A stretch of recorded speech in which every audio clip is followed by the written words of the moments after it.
Europe জুড়ে record ভাঙা তাপপ্রদাহে গত জুন মাসের শেষ সপ্তাহে আরও ২০২৫ জন মানুষের মৃত্যু হয়েছে। ফ্রান্সের স্বাস্থ্যমন্ত্রী জানান, জুন মাসের শেষ সপ্তাহে মৃত্যুহার এর আগের সপ্তাহের তুলনায় ২৯% বেড়েছে। বিশেষ করে ৪৫ বছরের বেশি বয়সীদের মধ্যে মৃত্যুর হার বেড়েছে।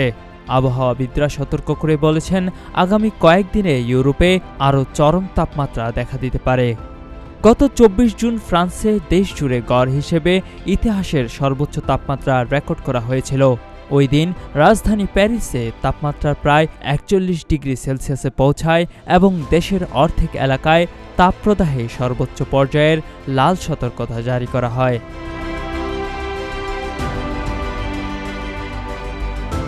যুক্তরাজ্য সহ ইউরোপের অন্যান্য দেশেও এই তাপপ্রদাহ প্রাণঘাতী রূপ নিয়েছে। বেলজিয়ামে এই সময়ে স্বাভাবিকের চেয়েও ৩৯% বেশি অর্থাৎ ১,২২২ জন অতিরিক্ত মানুষের মৃত্যু হয়েছে, যাদের অর্ধেকই ৮৫ বছর বা তার বেশি বয়সী। ওদিকে ফ্রান্সের জনস্বাস্থ্য সংস্থা জানায়, ২২ থেকে ২৮ জুনের মধ্যে দেশটিতে মৃতের সংখ্যা ২,০২৫ জন বেড়েছে, যা প্রায় ৩০% বেশি। কেবল রাজধানী প্যারিসে মৃত্যুর হার বেড়েছে ৬২%।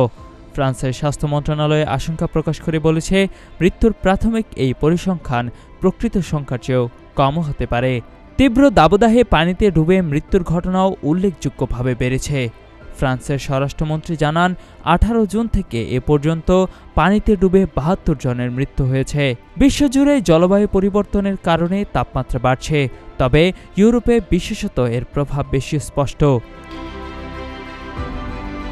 কোপার্নিকাস জলবায়ু সেবার তথ্য অনুযায়ী ইউরোপই বর্তমানে বিশ্বের সবচেয়ে দ্রুত উষ্ণ হয়ে ওঠা মহাদেশ।